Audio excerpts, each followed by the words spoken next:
Donc, Meeting is being recorded. bonjour et bienvenue à Mireille en même temps. Alors, bonjour et bienvenue à tous pour cet atelier sur comment valoriser ses soft skills dans le processus de recrutement. Alors, les soft skills, bon, on va en parler plus amplement avec nos deux intervenants de ce matin. Mais en gros, c'est toutes les compétences non techniques que vous pouvez avoir. Et donc, je faisais un peu des recherches récemment pour savoir quels sont les soft skills les plus demandés sur LinkedIn. Et donc, il y a la communication, il y a la résolution des problèmes, il y a quoi d'autre? Comment dire, le jugement critique. Donc des choses qui sont non techniques, c'est-à-dire c'est pas des choses qu'on apprend à l'université, mais ce sont l'adaptabilité, l'esprit d'équipe, le leadership. Donc ce sont pas des choses qu'on apprend à l'université, mais ce sont malgré tout des compétences qui sont recherchées par les recruteurs et qui peuvent influer sur le processus de recrutement. Parce que bon, quand on arrive dans les phases finales de recrutement, les entretiens et tout, a priori, tout le monde est compétent, tout le monde maîtrise ce qu'on appelle les hard skills. Donc, je sais pas si c'est la programmation, si c'est la comptabilité, tout ça, ou le journalisme, whatever. Tout ça, les gens le maîtrisent. Par contre, ce qui fait la différence entre deux candidats compétents, ça va être les soft skills. Et également, les soft skills interviennent dans le processus dans la négociation salariale pour réussir à faire valoir ses atouts par rapport aux autres candidats. Et également, les soft skills interviennent dans la progression de carrière, en fait. Je sais pas si ça, on aura le temps d'en parler. Euh, Avec le modèle PIE, je sais pas si on aura le temps d'en parler, mais on va essayer de couvrir aussi cet aspect-là. C'est-à-dire que pour avoir les promotions, pour avoir les augmentations de salaire, encore une fois, c'est pas que les compétences techniques que, a priori, tout le monde maîtrise, sinon on vous garde pas dans l'entreprise, mais ce sont toujours ces soft skills qui viennent faire la différence, comment vous êtes perçu, comment votre image, comment, voilà, des trucs en fait qui sont un peu immatériels, mais qui influent grandement sur toute votre carrière, en fait, de votre embauche jusqu'à votre progression de carrière. Alors, pour en parler aujourd'hui, ce matin, nous sommes avec Monsieur Emmanuel. Monsieur Emmanuel est recruteur dans une agence des Nations Unies et nous sommes avec Mademoiselle non, Camille Jean. Elle aussi, elle est recruteur, mais dans le secteur du luxe. Alors, pourquoi ces deux secteurs? Parce que ce sont deux secteurs qui sont extrêmement exigeants et qui ne laisse pas la place à l'à peu près dans la construction de ces candidatures. Donc, je vais les laisser se présenter rapidement, d'abord tous les deux, et puis on va rentrer dans le vif du sujet. Exactement, je vais laisser la parole à Emmanuel. Bonjour, bonjour à tous et merci Madame Rose et merci beaucoup à Camille pour justement faire partie de ce panel pour partager avec vous tous, chers participants, ces connaissances qui sont très utiles de nos jours pour tout ce qui concerne la recherche d'un emploi. Beaucoup ne font pas très souvent attention à ce dont nous allons parler aujourd'hui. Donc, je suis Emmanuel Mana et je serai avec donc Camille Jean, Madame Camille Jean, qui va justement, comme Madame Rose a expliqué, elle est dans une organisation également en activité en Europe, en France particulièrement. Et moi, je suis au Congo et Brazzaville en ce moment, d'où j'interviens dans justement une organisation des Nations Unies de la place. Donc, c'est un plaisir pour moi d'être dans ce panel et aujourd'hui, je voudrais un peu déjà vous présenter le plan de notre session. Euh, Nous allons aborder 5 points Et le premier point sera donc la présentation des intervenants, comme je viens de le faire. Nous parlerons de ce que c'est qu'un soft skill, comment le mettre en valeur dans votre CV, qui est votre passeport, et comment l'utiliser ou comment les mettre en valeur durant un entretien ou des entretiens. Puis nous finirons avec des conseils sur comment briller pendant une période d'essai. Vous aurez la liberté de nous poser vos questions à tout moment, mais nous allons d'abord prendre le temps de parler, si vous nous donnez, si vous le permettez, et nous prendrons les questions après. Alors, qu'est-ce qu'un soft skill? Un soft skill, en gros, c'est le comportement, c'est l'ensemble du savoir-être de la personne, d'une personne qui cherche un emploi. Ce sont les compétences comportementales, ce que l'on donne, ce que l'on est au dehors. Parce que on est un peu comme un iceberg.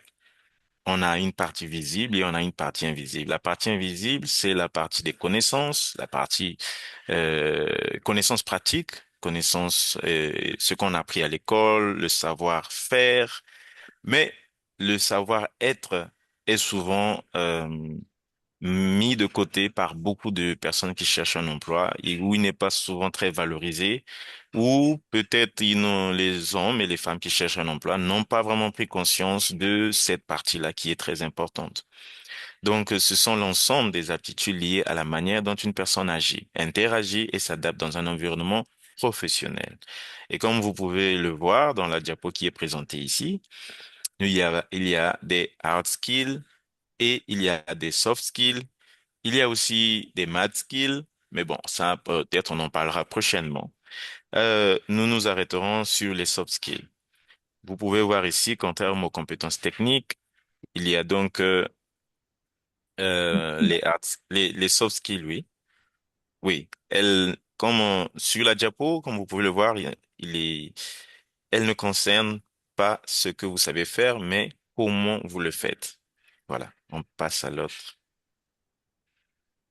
Vous avez donc ici quelques exemples, hein, parce qu'il y en a beaucoup, il y en a beaucoup. Ce n'est pas ça, ce sont les éléments ou on va dire les compétences, les soft skills qui reviennent le plus et qui sont le plus valorisés dans les organisations, dans les entreprises.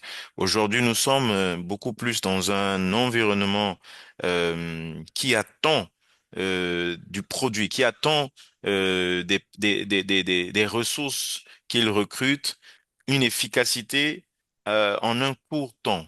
Donc, et le travail que nous faisons, que vous allez faire peut-être si vous n'avez pas encore trouvé un emploi, ce sera beaucoup plus avec les compétences externes, donc les soft skills. Et les exemples qui sont ici, vous avez la communication, l'esprit d'équipe, l'adaptabilité, la gestion du stress, l'esprit critique, le leadership, l'organisation.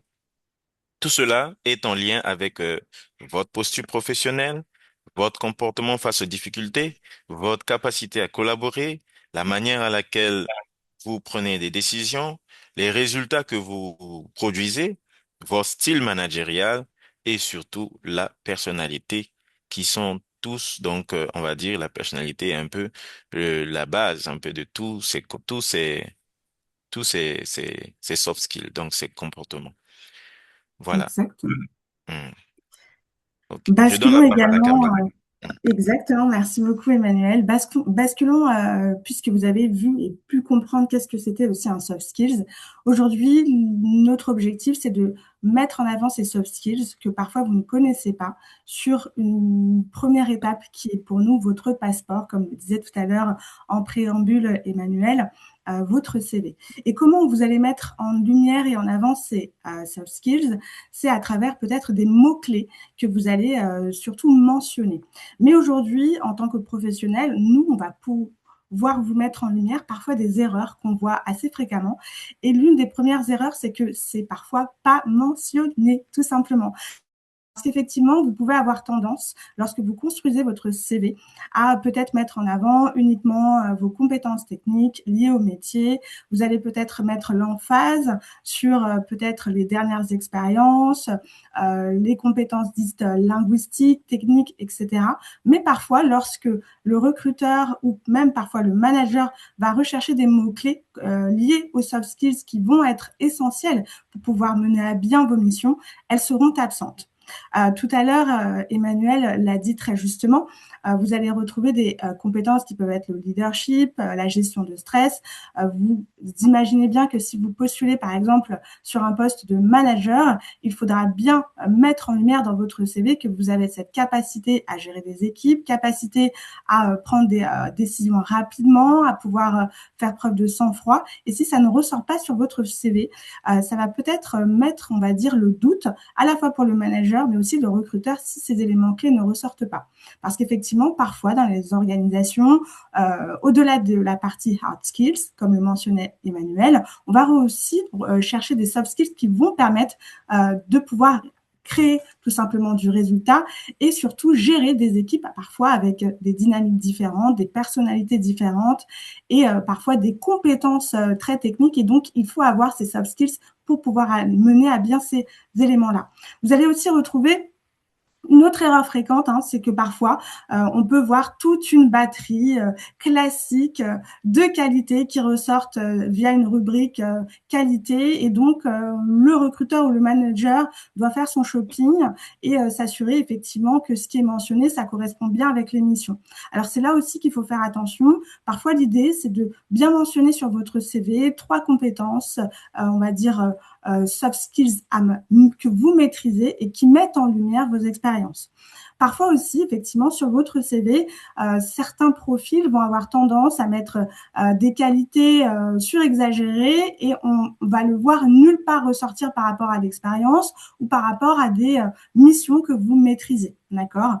Autre point aussi qui peuvent être aussi repérés et qui peuvent être aussi une erreur fréquente sur le CV, c'est que vous pouvez parfois avoir tendance à dupliquer les CV que vous pour plusieurs métiers différents. Et parfois, les, on va dire, soft skills recherchés ne seront pas toujours les mêmes en fonction des postes pour lesquels vous tout simplement postulez. Voilà.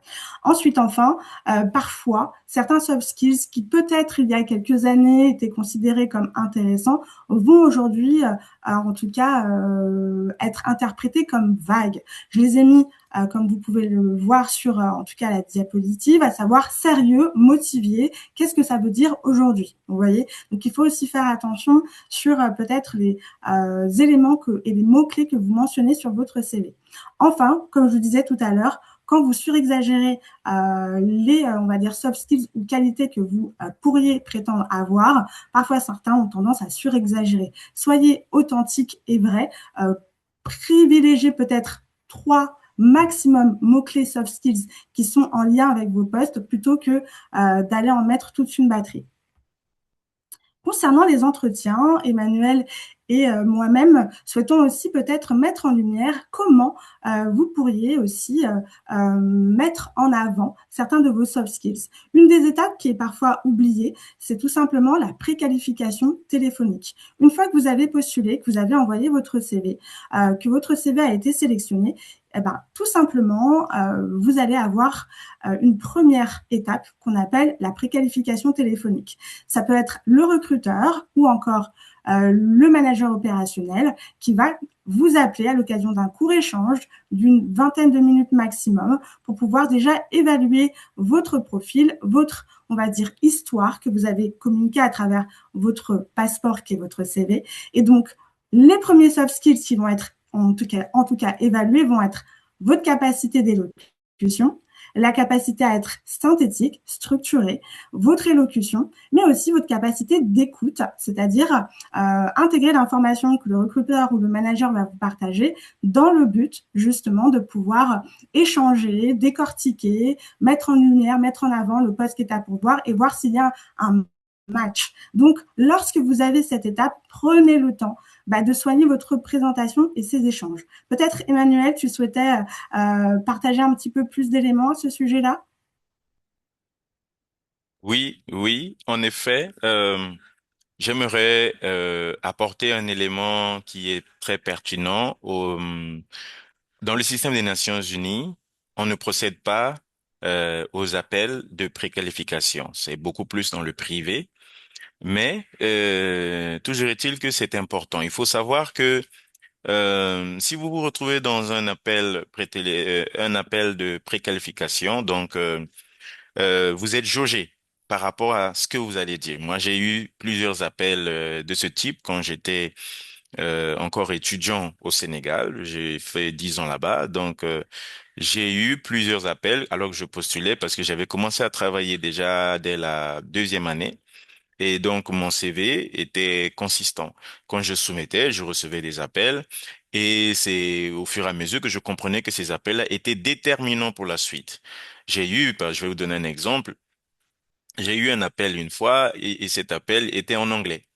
Alors, moi, j'avais dit dans mon CV que je maîtrisais la langue et vu que c'était une surprise, c'était une première fois, j'ai balbutié, j'ai perdu.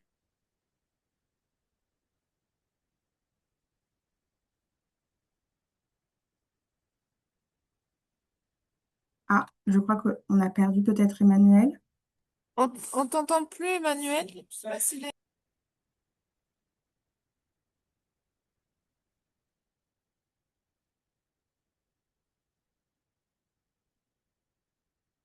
Alors, pour reprendre la suite en parallèle, effectivement, le temps que Emmanuel puisse retrouver peut-être une connexion et donner aussi un exemple aussi assez parlant côté Europe et notamment sur la France pour vous donner aussi une vision plus occidentale, que ce soit dans le secteur privé ou public. Lorsque effectivement vous postulez à une offre, vous allez avoir fréquemment cette étape qu'on appelle la préqualification téléphonique.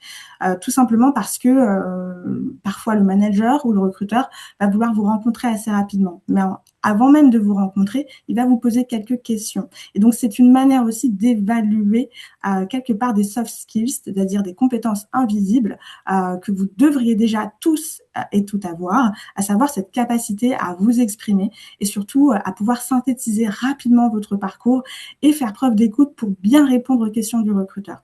C'est assez déterminant parce que parfois, vous loupez cette étape et le recruteur qui va véritablement parfois adorer le profil parce qu'il vous a sélectionné, on va faire un flop tout simplement parce que l'échange qu'il a eu par téléphone ne reflétait pas la qualité et votre passeport tout simplement. D'accord. Je ne sais pas si Emmanuel a pu réussir à se connecter de nouveau.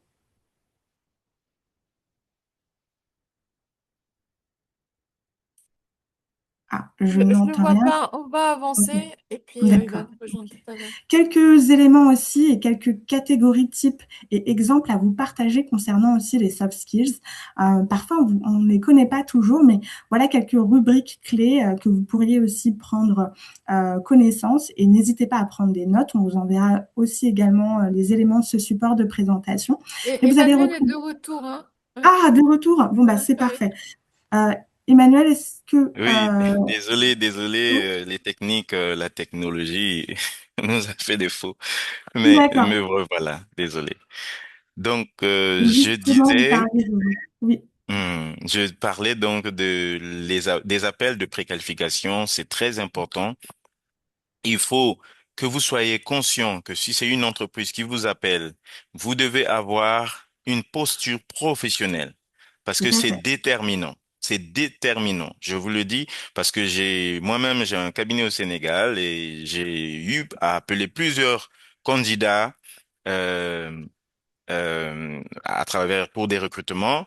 Et il m'est arrivé parfois d'appeler des gens qui ne se rappelaient plus avoir postulé dans l'entreprise ou dans telle entreprise. Et c'est eux qui me demandent encore parfois comment j'ai eu leur CV. Alors, donc, il y a la clarté également de l'expression quand vous êtes face à quelqu'un que vous ne connaissez pas au téléphone. C'est très important de montrer, quelle que soit la situation dans laquelle vous vous trouvez, quel que soit le lieu Mm. où vous vous trouvez, cherchez à être le plus professionnel possible. Ensuite, c'est parce que c'est un exercice vraiment très, on va dire, bon, je peux dire que c'est un exercice un peu brutal parce que la personne n'est pas préparée. La personne avait peut-être déposé depuis 3 mois, 5 mois. Moi, ça m'est arrivé plusieurs fois. au Sénégal. J'ai déposé depuis 6 mois. Et on m'appelle, parfois j'avais oublié, mais à l'instant où la personne parle, elle se présente, je me rappelle, ouh, j'avais déposé. C'est pourquoi il faut déjà aussi, quand vous déposez, il faut noter. Faut noter que vous avez déposé à telle entreprise, à telle date, à telle heure. Si vous, si possible, demandez un accusé et vous avez votre cahier toujours avec vous. Donc, la capacité à structurer votre discours, c'est très important. Lorsqu'on vous appelle, c'est vrai que c'est par surprise, mais tout de suite, votre capacité également à structurer votre discours sera très pertinent parce que de là aussi vous allez démontrer si vous avez la si vous avez le soft skill notamment de l'adaptation à tout type d'environnement. Et vous avez également l'écoute qui est très très importante. Et si vous ne savez pas écouter, là aussi vous démontrez que vous n'avez pas cette capacité-là de communication, d'écoute des autres et tout. Donc voilà, soignez votre présentation et vos échanges également. Tout ça, c'est très important. Et voilà. Donc il y a beaucoup d'autres choses à dire, mais je pense que là, c'est le plus important déjà qu'il faut connaître et savoir pratiquer. Vous devez avoir l'habitude de pratiquer des appels. J'avais tendance moi-même à le faire au Sénégal. Quand j'ai commencé à comprendre le système des ressources humaines, j'étais encore qu'un débutant. Je me faisais moi-même des entretiens avec des amis qui m'appelaient et qui me posaient des questions et ça me permettait au fur et à mesure de m'adapter, d'adapter mon discours, de me préparer pour une éventuelle ou un éventuel entretien au téléphone. Voilà un peu ce que je voulais partager. Merci, Camille. À toi. Oui, c'est parfait. J'étais justement tout à l'heure en train de partager les quelques catégories et exemples de soft skills en attendant le retour de la connexion. Et Mhm. justement, avec Emmanuel, nous souhaitions aussi vous partager quelques blocs clés, c'est ce que je vous disais tout à l'heure, Mhm. essentiels de soft skills que vous pouvez mettre à la fois sur votre CV et aussi mettre en lumière lorsque vous êtes en phase de préqualification téléphonique. Alors, 6 blocs clés, hein, on va en retrouver plein d'autres qui sont de l'ordre du personnel, mais qu'aussi communication, réflexion, éthique, relationnel et leadership. Si vous êtes un manager, basculons rapidement sur la partie plus, on va dire, leadership et aussi relationnel. C'est important que lorsque le recruteur va lire votre CV, premièrement, il puisse voir déjà des éléments comme management d'équipe, résolution de conflits. Et lorsque vous présentez un petit peu votre parcours en préqualification téléphonique, que vous puissiez rebondir. Voilà, j'ai pu être amené à gérer et piloter une équipe de 5 à 12 personnes avec des tempéraments, on va dire compétences diverses mais aussi complémentaires, qui aussi nécessitaient de pouvoir faire preuve de résolution de conflits, mais également de pouvoir engager l'équipe, la motiver et l'inspirer dans une même direction. Vous voyez, juste en même pas quelques secondes, vous avez déjà mis en lumière des soft skills qui sont liés à vos compétences hard skills. Vous voyez par exemple l'exercice, il semble parfois difficile, mais en réalité, c'est vraiment mettre en lumière de manière authentique votre expérience, mais avec des mots-clés qui seront, on va dire, retentir à la fois pour le manager et le recruteur. Et donc, ça va vous permettre aussi de pouvoir très justement décrocher un entretien cette fois-ci et basculons justement à la partie entretien, mais peut-être Emmanuel, souhaites-tu parler davantage de d'autres blocs clés en termes de soft skills et d'exemples? Oui, alors moi j'aimerais prendre effectivement tous ces éléments qui sont partagés sont les soft skills que vous allez le plus retrouver dans tous les recrutements et même dans tous les milieux de travail. C'est obligatoire. En tant que professionnel, prenez-vous toujours comme un professionnel. Vous avez une éthique à faire valoir. L'éthique, ici, je parle un peu en général, l'éthique professionnelle ou l'habit d'un professionnel est très exigeant. Très exigeant. Vous avez l'aspect personnel, comme vous pouvez voir la grille ici, l'aspect communication qui doit être travaillé au quotidien, au jour le jour. Au Congo, on n'a pas cette culture-là de préparer les choses avant qu'elles n'arrivent. Ce qui fait que beaucoup se disent qu'ils sont leaders. Ils se disent qu'ils sont bien, ils se disent qu'ils savent communiquer, ils se disent que ils ont un bon comportement dans un milieu relationnel.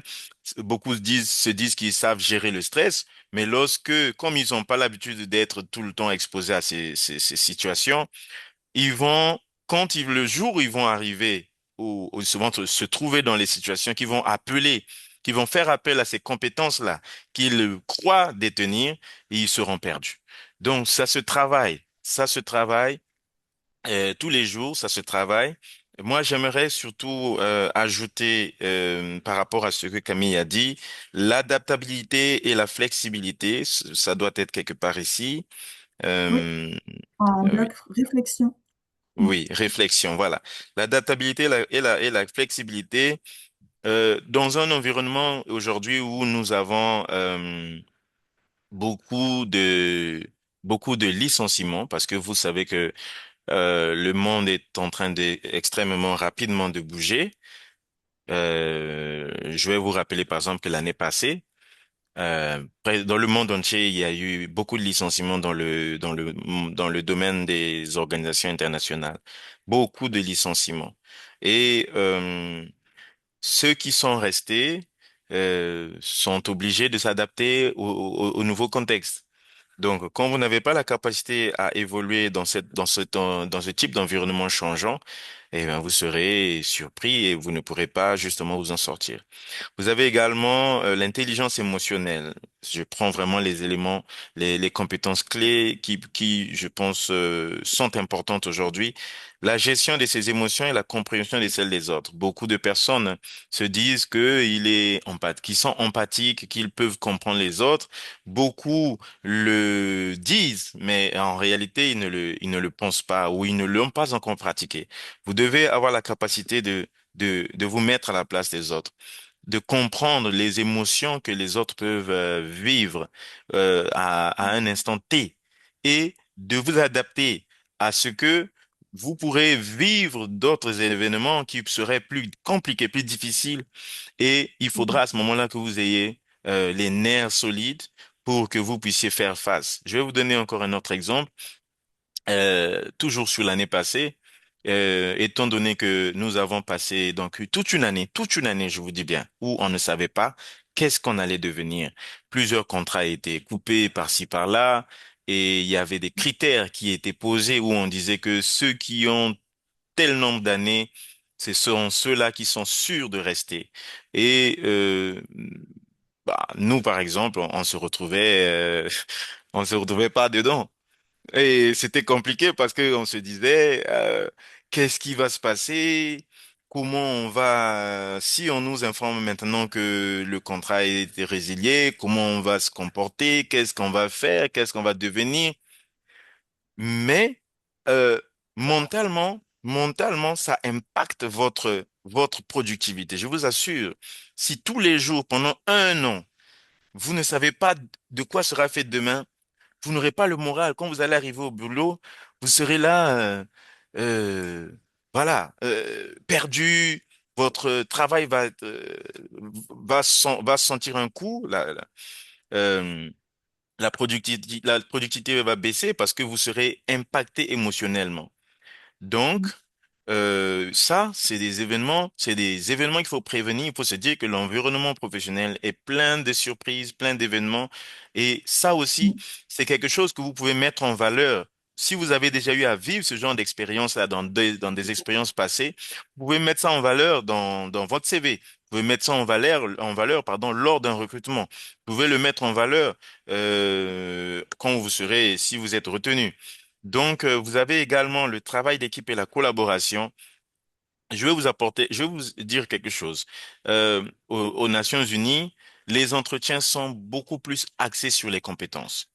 On ne vient pas faire des entrevues, des entretiens où on va commencer à vous demander combien de nombre d'années vous avez fait d'expérience, combien de membres de famille vous avez.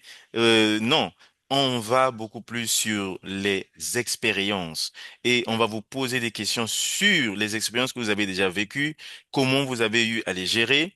comment vous avez eu à faire face à telle difficulté et quels ont été les enseignements que vous avez appris. Et parfois, il y a des entretiens où on pose la question à quelqu'un et il sait plus quel type d'expérience il a eu à vivre. Par exemple, je vais vous donner un cas très simple. On a une question qui revient souvent où on demande à quelqu'un, parlez-nous d'une expérience où vous avez eu à faire face à des tensions suite à vos différences culturelles. Ça, on appelle ici l'expérience. Et on appelle aussi votre intellectuel pour savoir à l'instant T analyser vos compétences, l'apport que vous avez eu, votre réaction, votre capacité à gérer la situation. Tout ça là, en même temps, le savoir-faire s'exprime, en même temps, le savoir-être s'exprime. Et nous, on est là, on vous écoute. Et il y a des gens qui vont vous dire, euh, non, moi je me rappelle pas avoir vécu une expérience difficile culturelle avec des amis ou des collègues au travail. Et ils ont perdu un point. Cette réponse-là, ce type de réponse-là, vous élimine déjà.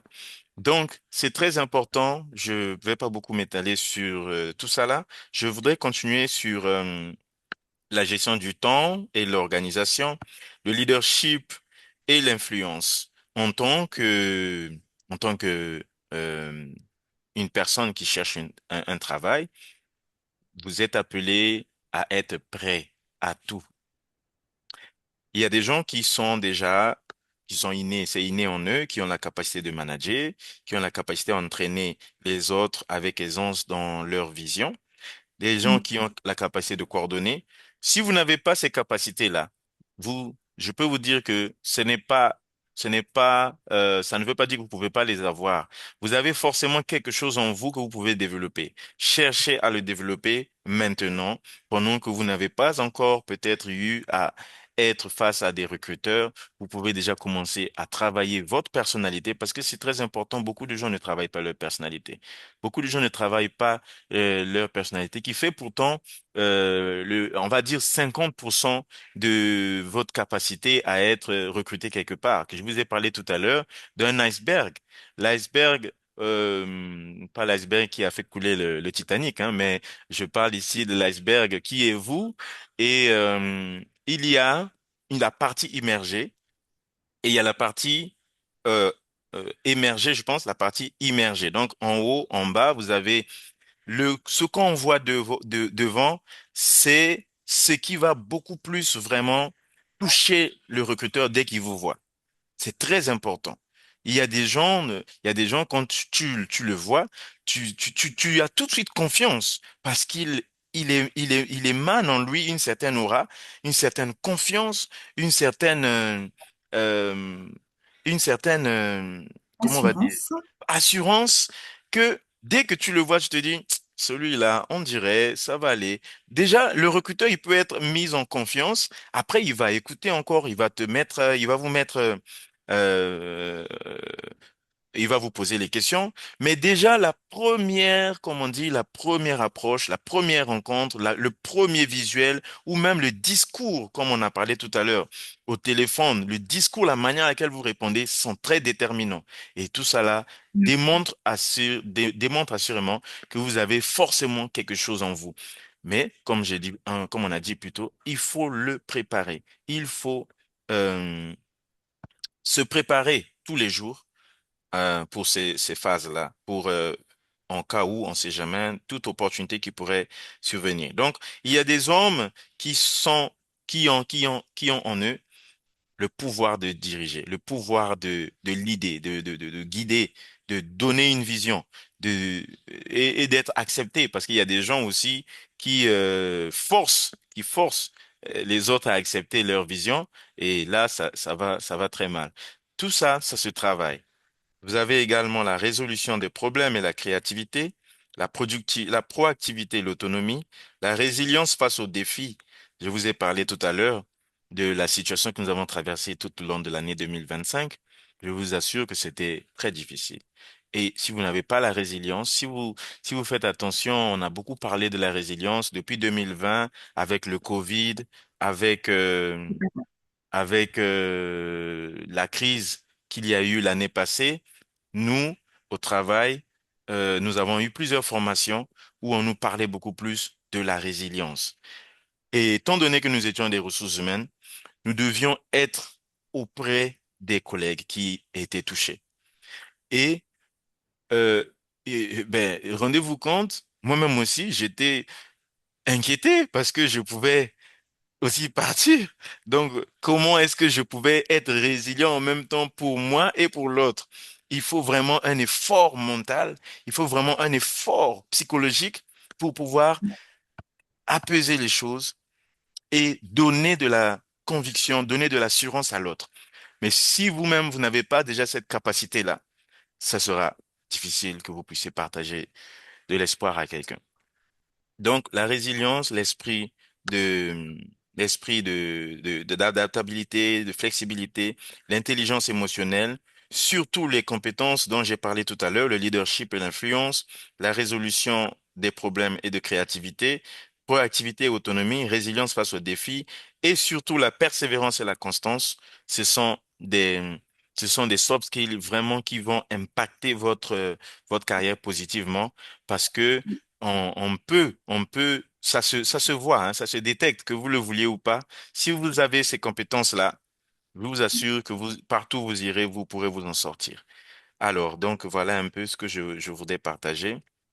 Euh, les- Exactement. c'est ça. À toi, Merci Camille. beaucoup aussi, Emmanuel, pour tous les exemples clés qu'il vous a donnés. Ça vous permet véritablement de pouvoir aussi vous dire, ah, ça, je peux peut-être le mettre en lumière parce que j'ai telle situation à mettre en avant. Basculons maintenant aussi sur les soft skills qu'on va aussi percevoir cette fois-ci en entretien. Vous avez passé la phase la première phase avec votre passeport qui est votre CV, puis ensuite les préqualifications téléphoniques qui sont pas toujours, comme le disait aussi Emmanuel, automatiques, mais en Europe, c'est quelque chose d'assez fréquent. Et là, on va basculer en entretien. Vraiment, l'entretien, c'est vraiment l'occasion pour le manager opérationnel ou même les équipes de recrutement de pouvoir, cette fois-ci, les observer. Emmanuel les amis en préambule en tout cas, pouvoir vous en dire un petit peu plus. Contrairement justement à votre CV qui va mettre un petit peu en lumière ce que vous avez comme compétences et la première partie de préqualification téléphonique, là, vous allez être évalué directement. Comme vous le disiez tout à l'heure, Emmanuel, tout ce que vous allez dire va être, on va dire, scanné. Un exemple, une question simple qui est posée va être décortiquée et va mettre en lumière à la fois du hard skills, mais aussi du soft skills. Rappelez-vous ce que disait Emmanuel tout à l'heure concernant la question qu'il posait aux Nations Unies et qui permettait de savoir si la personne avait cette capacité de pouvoir évoluer dans des écosystèmes avec des différences culturelles ou non. Et donc, tout ce que vous allez dire va vous permettre aussi de mettre naturellement en lumière les soft skills que vous avez mentionnés sur votre CV et parfois ce que vous n'avez pas forcément mentionné. Comme le disait aussi Emmanuel, votre posture, l'élocution va jouer en votre faveur. On appelle cela la communication non verbale. Il le disait tout à l'heure très justement, un recruteur qui va vous voir émaner une certaine confiance, une certaine assurance va déjà faire tomber quelques biais qu'il pourrait avoir par rapport à vous. Et ça va conforter ce qu'il aura détecté lors de la préqualification téléphonique, s'il y en a une. Ensuite, les exemples que vous citez et comment vous allez interagir, comment vous allez réagir sur des mises en situation. Emmanuel pourra vous en parler, mais parfois, vous pouvez avoir des mises en situation. Dans l'univers, par exemple, exigeant du luxe, vous allez retrouver en entretien parfois des situations indirectement créées pour voir comment le candidat va gérer une situation inattendue, va gérer, on va dire, une entrée un peu plus, on va dire, brutale d'un manager parce qu'ils savent que dans leur structure, ils vont avoir des managers, des membres de la direction qui vont être beaucoup plus bruts de décoffrage et dont il faut adapter le discours, l'élocution et aussi la posture.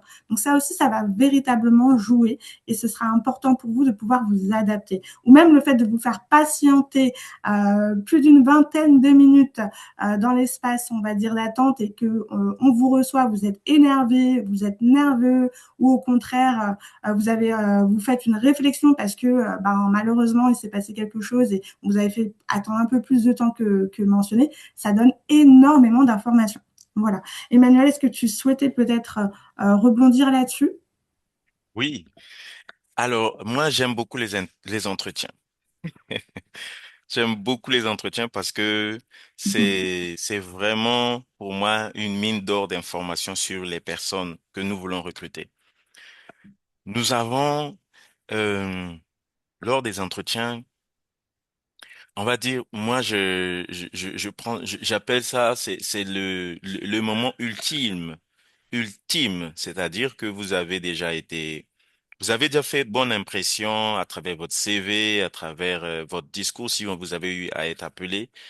Mais c'est l'entretien qui vient ici, on va dire, renverser la table. Et il faut se préparer. Les entretiens, on ne, on ne blague pas avec les entretiens. Parce que c'est one shot et vous réussissez ou vous ratez. Donc, vous devez mettre de tout, on va dire, vous devez mettre toutes les chances de votre côté. Parce que le recruteur, quand il vient, il cherche la perle rare.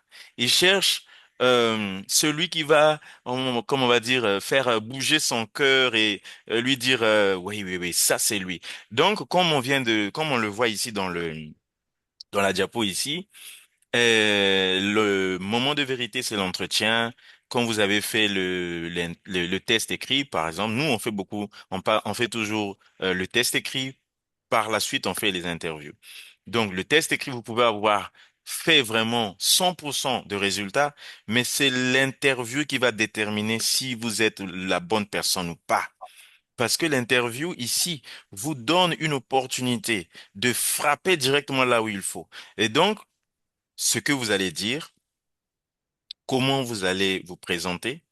Si vous devez si vous devez vous rencontrer avec le recruteur dans le lieu de travail, l'habillement également, je vous ai parlé de l'iceberg, c'est donc ce qui apparaît devant le recruteur. C'est très important. Je me rappelle une fois, j'ai reçu un entretien, un monsieur qui transpirait énormément parce qu'il était trop stressé que à la fin, il n'arrivait même plus à vraiment parler. Il était pourtant bien habillé. Et dès que je l'ai vu, je me suis dit, celui-là, il est un peu bien présentable et tout. Mais tellement qu'il avait peur, puisqu'il était dehors, il attendait et qu'à un moment donné, donc ça traînait, puisqu'il y avait beaucoup d'autres personnes qui sont passées avant. Et donc, quand il est venu, le pauvre, il était vraiment un peu perdu. Ça, c'est une expérience au Sénégal. Mais l'habillement, déjà, m'avait attiré pour la personne. Après, bon, il y a l'allocution, la posture, l'élocution et la posture, c'est très, très, très important. Très important. Il y a tellement d'exemples que je peux vous donner, mais on va pas finir la journée. Mais vous devez savoir que c'est vraiment très important. Alors, vous avez également euh, ce que vous apportez pendant l'entretien, qu'est-ce que vous proposez? C'est très important. Et il faut justement s'appuyer sur les exemples que vous allez citer. Vous devez savoir que aujourd'hui, dans le monde entier, je suivais une interview d'un ministre qui vient d'être nommé ici au gouvernement, et il parlait du domaine il parlait de ce que regarde ce qu'on regarde plus dans le monde anglophone et ce qu'on regarde dans le monde francophone. Il disait que lorsqu'il travaillait dans le monde francophone, parce qu'il a travaillé en Europe, on le, à la limite, on s'occupait pas de lui. Il est métis, donc et les gens le voyaient comme un noir et donc voilà, il n'y avait pas vraiment de respect. Il y avait pas vraiment quand il y avait des réunions, on l'appelait pas. Et quand il est parti travailler dans le monde anglophone, on a regardé ce qu'il a déjà fait, ce qu'il a déjà accompli, ce qu'il a eu à mener dans les entreprises où il était avant. Donc, vous devez vous-même déjà vous analyser. Qu'est-ce que vous avez eu à produire comme résultat dans les précédentes expériences où vous étiez? Quels ont été vraiment les grands challenges que vous avez eu à relever pendant un laps de temps? Tout Quelles à ont fait. été les tensions, on va dire, les moments de tension où vraiment le soft, le soft skill, par exemple, de l'adaptation au milieu, au milieu changeant, va se révéler à travers votre discours. Et comment est-ce que vous pourrez interagir avec les situations qui vont venir dans l'emploi où vous souhaitez travailler. Donc, ça aussi, ça demande une préparation. Ça demande une préparation. Je vous assure, lorsque moi, je veux postuler à un poste et que je suis retenu, je prépare. C'est-à-dire pendant le temps où je reçois la notification pour qu'on me dit que vous êtes retenu pour un entretien, je commence à lire, je commence à chercher, je fais des recherches, moi-même, je m'assois, j'ai souvent des blocs-notes, je commence à écrire, même le discours, même ce que je vais dire, je l'écris. Je l'écris de A jusqu'à Z. Je me dis, peut-être cette question va venir parce que je suis dans le recrutement, je connais à peu près les questions qui reviennent souvent. Donc, je me dis, forcément, ça va venir. Ça va venir, ça va venir.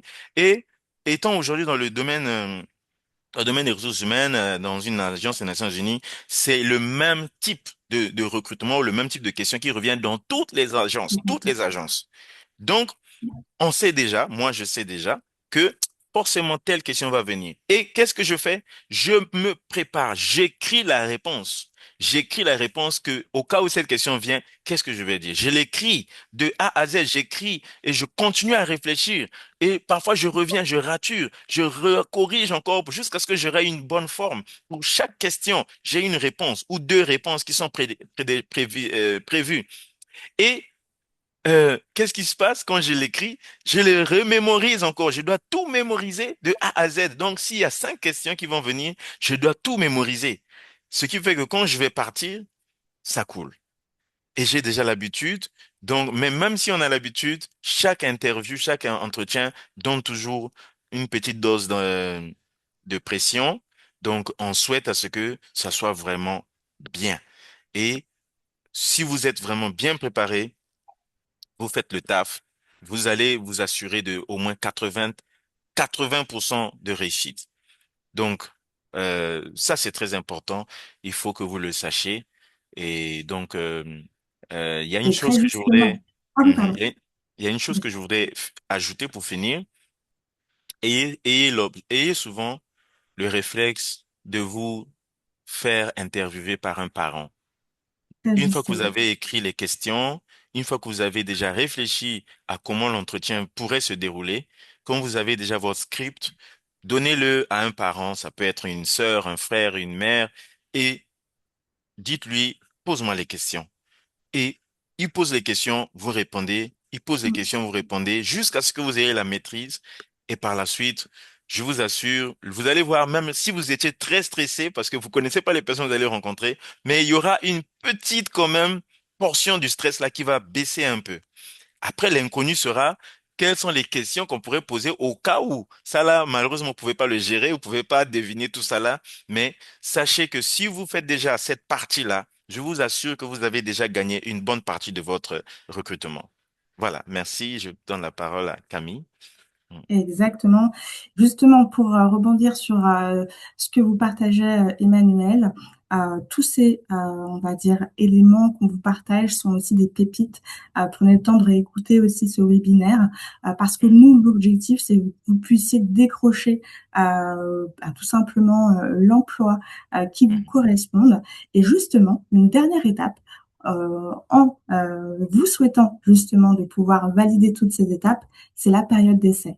On oublie très souvent, mais effectivement, une fois que vous avez validé, en tout cas, cette étape du processus de recrutement, que vous êtes recruté, d'autres éléments vont être mis en lumière, à savoir cette fois-ci le terrain qui va mettre en lumière les soft skills que vous avez su justement grâce à tous les conseils qui vous ont été partagés, notamment par Emmanuel, pour bien mener les entretiens, voir comment vous les mettez en pratique, et ce durant la période d'essai. Peut-être, Emmanuel, souhaitais-tu rebondir un petit peu sur cette, en tout cas, dernière phase. On aura peut-être un petit peu moins de temps que prévu afin de vous laisser le temps de poser vos questions, mais il s'agira Mm. effectivement pour Emmanuel de vous partager un petit peu ce qu'il en est concernant la période d'essai.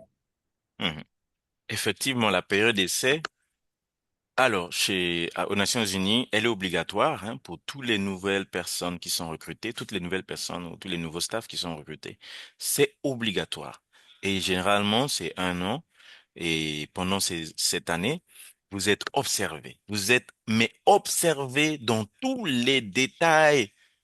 Jusqu'à même la manière à laquelle vous vous asseyez, la manière à laquelle vous parlez avec les autres. Dans les réunions, on va souvent vous donner la parole parce qu'on veut voir votre capacité à, à, à, à- à partager de la connaissance. On va vraiment vous mettre en essai. Ça, c'est même pas l'essai, moi j'appelle ça. Ça, c'est la tentation. Parce que on veut vraiment que vous puissiez dégager le maximum de capacités que vous avez. Et ça, c'est beaucoup, beaucoup les soft skills qui vont se manifester, qui devront s'exprimer. Je vous le dis, si vous réussissez à exprimer tous les soft skills que vous avez et même que vous allez peut-être développer au fur et à mesure de cette période-là, je vous assure, vous garantissez votre recrutement. Et moi, on va dire mon credo. J'ai un credo que je me dis toujours, que je me donne, qui moi me permet de vraiment faire le travail, c'est que partout où je vais, je dois marquer. Je dois laisser mon empreinte. Je dois laisser mon empreinte. Parce que parfois, très souvent, vous rentrez dans des environnements où il y a beaucoup de concurrence. Il y a des gens qui ont peur de perdre un emploi parce qu'ils se disent, oh, tiens, on a recruté quelqu'un de nouveau. Et comment ça va être? Psst, j'ai pas envie qu'il reste là. Parce que s'il reste là, moi, je vais peut-être partir. Et donc, ils vont parfois vous mettre les bâtons dans les roues. Je suis arrivé dans des environnements où j'étais pas souhaité. Je vous assure, j'étais pas souhaité. Et on s'était même on avait combattu, si je peux dire, mon recrutement. Et tout le monde, sauf le directeur et la personne que je connaissais là-bas, était contre moi. Et qu'est-ce que j'ai fait? Ben, j'ai commencé à manifester mes soft skills. Et parfois, ça va du tout au rien. C'est-à-dire que simplement la capacité de venir aux gens, d'aller vers les gens, d'aller vers les gens. Chaque matin, qu'est-ce que je faisais? Parce que j'étais au Sénégal à cette époque.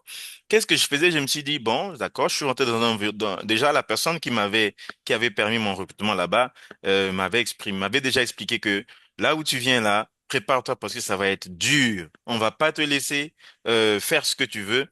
Donc, il faut vraiment, je sais pas, mais fais ce que tu veux. Fais ce que tu peux. La personne, c'est ce qu'elle m'avait dit. Et je me suis dit, on est quand même dans le pays de la Teranga, parce que le Sénégal, un peu, c'est comme ça, c'est-à-dire le pays de l'accueil. Donc, lorsque j'arrivais au bureau chaque matin, je dépose mon sac, je vais dans chaque bureau dire bonjour à tout le monde. Bonjour, bonjour, même à ceux qui n'étaient pas, on m'avait bien dit, celui-là, celle-là, et c'était des gens qui étaient vraiment très haut placés, qui ne me connaissaient pas, on s'était jamais vu quelque part, on se retrouve juste dans ce lieu de travail et ils ne m'aiment pas. Il y a des gens comme ça, vous allez les rencontrer partout. Il y a des gens qui vont s'ouvrir à vous, d'autres qui vont pas s'ouvrir à vous. Mais vous, vous devez marquer. Vous n'avez pas d'autre opportunité parce que c'est 1 an qu'on vous donne. Pour certains, ça peut être 3 mois, ça peut être 6 mois, ça dépend des entreprises, mais on peut vous faire comprendre par le comportement que vous n'êtes pas le bienvenu. Et donc, votre, vos soft skills doivent se manifester. Tous les jours, je passais, je disais bonjour, bonjour, bonjour, bonjour, maman, bonjour, papa, bonjour, un tel, bonjour, un tel. Et j'ai fait ça pendant toute cette année-là. Et je vous assure, mon contrat a été renouvelé de lui-même. Ceux qui étaient contre moi, c'est eux qui commençaient à me soutenir pour dire non, on doit renouveler son contrat. Renouvelez-le encore. Et c'est comme ça. Et quand je suis venu là où je travaille, dans cette agence des Nations Unies, la première des choses, j'ai juste répercuté, j'ai juste refait la même chose que ce que je faisais partout où je suis passé. Et aujourd'hui, je vous assure, ben, l'environnement dans lequel je me trouve est vraiment familial. Si j'ai un problème, je vais voir quelqu'un qui a la solution. Il va me la donner. Si j'ai des difficultés, je vais voir quelqu'un et ils sont ouverts parce que je leur ai montré que je suis moi aussi prêt à travailler avec eux. Vous voyez là, j'ai démontré la soft skill du travail en équipe, de la collaboration, du travail, de Exact. l'adaptation à l'environnement dans lequel on se trouve. Et je vous assure, les 1 an que j'ai fait, parce qu'au début, j'étais UNV, donc volontaire des Nations Unies, les 1 an que j'ai fait, c'était en 2019 quand je suis arrivé. Et par la suite, on est rentré dans le Covid. Les contrats de certains collègues avaient été arrêtés et le mien, il a été renouvelé. Mais pour chaque renouvellement, il fallait expliquer pourquoi on veut renouveler. Et je suis tombé un jour sur ce mémo-là. Nous, on appelle ça mémo, c'est-à-dire un ordre ou bien comment on va appeler? Oui, c'est un mémo, hein, mémorandum, où mon superviseur expliquait que j'étais un élément très important à son équipe, donc il fallait que je sois renouvelé. Et la personne, le boss qui était à la fin, qui devait approuver ce renouvellement, et tout le monde a dit la même chose quand j'ai vu les échanges, parce que ça part, il y a des échelons, donc il y a des échelles, on envoie, elle envoie à telle personne, la personne envoie à son N2, N3, jusqu'au top là, et le top, il dit, mais si le staff est aussi bon, mais donnez-lui un contrat de staff, vous voyez un peu. Donc, finalement, je n'avais même pas encore fait 2 ans. On me prévoyait déjà sur un contrat de staff. Pourquoi? Parce que j'ai démontré les capacités, j'ai démontré les compétences du savoir-être, et ils se sont dit, c'est lui. Il faut qu'on le garde. C'est comme ça que vous allez assurer votre pérennité dans ces postes-là. Et aujourd'hui, je suis à bientôt 5 ans. Et je vous assure, l'année passée, comme je vous ai expliqué, c'était difficile. Je me disais, je n'ai pas atteint le nombre d'années qui est demandé parce que plusieurs sont partis. Mais par rapport à tout ce que mes superviseurs savent de moi, ce qu'ils ont vu de moi, et même ceux qui sont venus récemment ont vu que j'étais capable de produire et le travail technique que je connais et les compétences qui sont les plus importantes dans notre domaine, alors c'était compliqué. On m'a dit que c'était compliqué, mais ils ont su m'imposer. Donc, plusieurs sont partis et moi, je suis resté. Pas parce que je n'avais pas le nombre d'années qui était, je n'avais pas le nombre d'années qui était demandé, mais parce que j'avais les compétences qu'il fallait. Et c'était ça dont ils avaient besoin. Et ils ont dit non, non. Pour lui, le nombre d'années là, on regarde pas ça. On regarde à son travail. Donc, c'est ça. Vous devez savoir que vous n'avez droit qu'à une seule chance. Vous n'avez droit qu'à une seule opportunité pour convaincre que vous êtes l'élément qu'il faut. Parce que il y a beaucoup qui sont derrière. Peut-être il y en avait 5 ou 10 qu'on avait retenus. On s'était dit, bon, parce que nous, on a ça un peu dans le système, on a un type de shortlist, c'est-à-dire que on a sur 100, 200 personnes qui ont postulé, on retient un petit nombre de 5 ou de 10 où on se dit que par rapport aux tests qu'ils ont fait, par rapport à peut-être aux entretiens qu'ils ont fait, on trouve que ceux-là, on peut les garder. Au cas où celui-là ne donne pas, on va appeler l'autre. Alors vous devez faire en sorte qu'on n'appelle pas l'autre. Sinon, vous êtes parti. Voilà un peu. Donc, voilà ce que je voulais partager et merci à vous. Camille, à vous. Oui, merci justement Emmanuel pour tous ces détails. Ça nous permet vraiment de mettre en lumière les éléments clés pour résumer cette bel exemple cité de la part d'Emmanuel, adaptabilité. C'est important durant votre période d'essai. Proactivité, c'est hyper important. N'attendez pas qu'on vous dise quoi faire. Soyez proactif, faites preuve de proposition, impliquez-vous et faites preuve aussi de collaboration, comme l'a très bien mentionné aussi Emmanuel à travers son exemple. Donc voilà pour vous résumer un petit peu comment mettre en lumière vos soft skills à votre avantage afin d'avancer. Merci d'avoir participé à en tout cas à ce module. Peut-être vous mettre en bouche peut-être sur une méthode que on souhaitait vous partager, mais le temps étant vraiment imparti et jouant contre nous. peut-être, Emmanuel, souhaitais-tu parler d'une méthode qu'on ne parle pas forcément, mais de manière très brève et peut-être ouvrir le champ à de la curiosité qui donnerait peut-être lieu à un envoi de justement cette présentation aussi liée à une méthode à mettre en place pour mettre en lumière ces soft skills? Oui. Alors, j'aimerais parler ici du modèle PI, qui est un modèle qui a été créé et proposé par Harvey Coleman pour l'évolution de la carrière de tous ceux qui veulent, bien sûr, qui sont dans le domaine professionnel, hein. Alors, il y a beaucoup à dire sur ce modèle-là. C'est pourquoi on va pas vraiment rentrer en profondeur aujourd'hui, mais peut-être avec Madame Rose, oui. Donc, nous pourrons prévenir ou programmer une nouvelle session particulièrement sur ça. Et je pense qu'il n'y a pas que le modèle Pi, il y a peut-être d'autres modèles également. Mais ce que vous devez Mm. retenir aujourd'hui pour le modèle Pi, c'est juste une mise en bouche, c'est que le modèle Pi présente ici l'importance de quelques composantes, à savoir la réussite professionnelle Pardon, qui excuse-moi, se, Emmanuel, on voit pas ton oui, écran? ah bon? Non, non, Il faudrait juste faire un Ah, partage d'écran. ah Alors, on attendez. d'accord. peut faire le Mm. partage Oui. d'écran. Non, je n'ai pas le partage, mais je pense si Camille peut m'aider, juste Oui, bien la sûr. première page, ou Alors, non, la attendez. troisième page. Hop, bien sûr. Hmm. Je te laisse poursuivre pendant que je, Oui, hop, d'accord. télécharge tous Hmm. les éléments.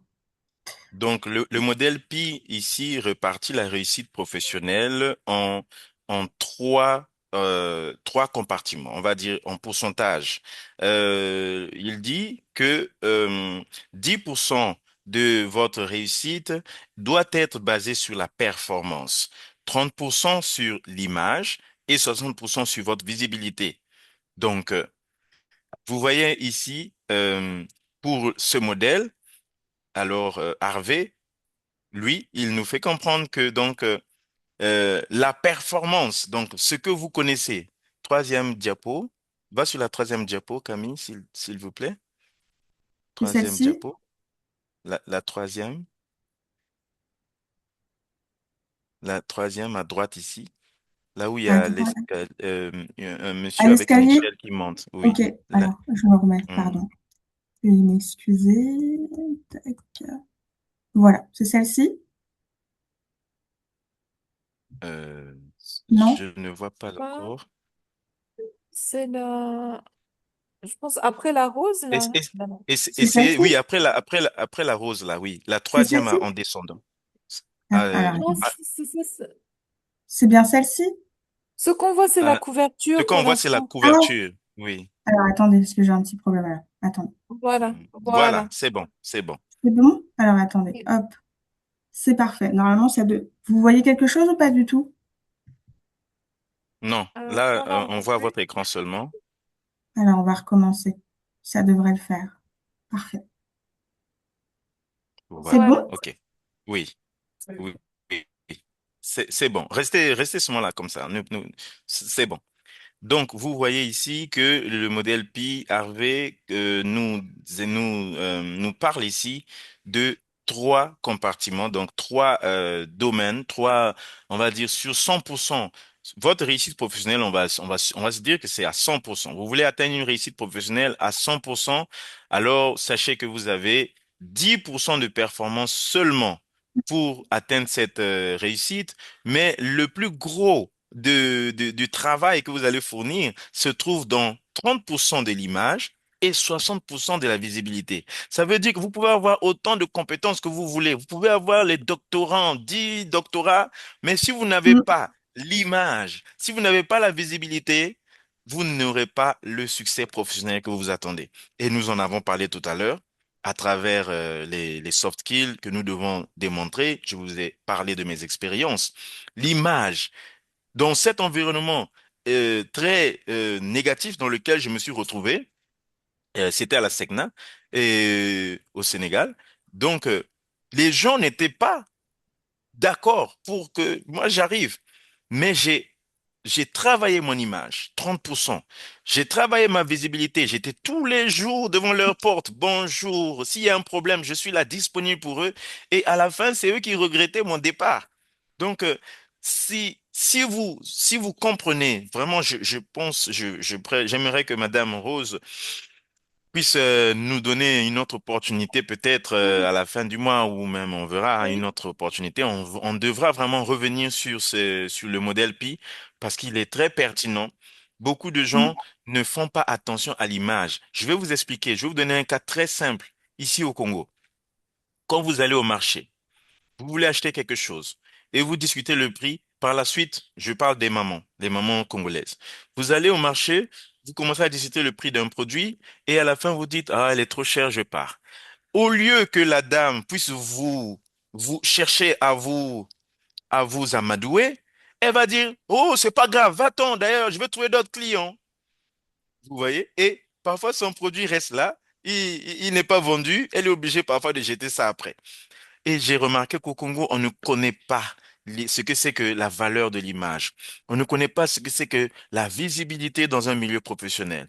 Parce qu'il ne s'agit pas seulement d'avoir un travail et tous les jours prendre vos affaires, porter la veste et puis vous partez au travail. Mais c'est un environnement dans lequel vous êtes constamment sur 100% de votre programme ou de votre journée. Vous êtes peut-être 7 heures, 8 heures avec des collègues. Vous travaillez avec eux des années, 5 ans, 10 ans, 15 ans. Mais à la fin, un jour, au moment où on doit peut-être, où on va licencier des gens, il y aura personne qui va venir pour dire, non, moi, je pense que le monsieur là, il est très bon, on doit le garder. Il y aura personne parce que vous n'avez pas travaillé l'image, vous n'avez pas travaillé votre visibilité. Vous vous êtes contenté sur les 10% de votre performance. Je vous faites votre travail et puis vous rentrez chez vous. Les relations, entre collègues, ça ne vous concerne pas. Donc, vous D'accord. voyez encore en bas, il est dit ici que la perception et la reconnaissance au travail. La réussite ne dépend pas uniquement du travail, mais aussi de sa perception et de sa reconnaissance par l'organisation dans laquelle vous travaillez. Donc, si vous obtenez un travail et que vous êtes en observation pendant 1 an, 6 mois, sachez que la perception et la reconnaissance de votre travail dépend de 30% de votre image que vous allez renvoyer et de 60% de votre visibilité. Parce que si on vous a recruté, ça veut dire qu'on pense que vous avez les 10%. Donc ça, c'est déjà acquis. Mais C'est l'image, ça. la visibilité, je vous assure, ça, c'est tout un travail. Rentrer dans le cœur de quelqu'un, c'est compliqué. Alors, voilà un peu, nous pourrons en discuter plus largement prochainement. Exact. Madame Juste une dernière Rose. chose, merci beaucoup. justement. Oui, Oui. Juste vas-y, une vas-y, dernière Camille. chose à partager sur le modèle Pi côté Europe. En fait, pour compléter ce que partageait aussi très justement Emmanuel, en Europe et notamment par exemple en France et même dans les pays occidentaux, sachez-le, en fait, quand vous êtes recruté, on estime que vous avez déjà, en tout cas, les hard skills.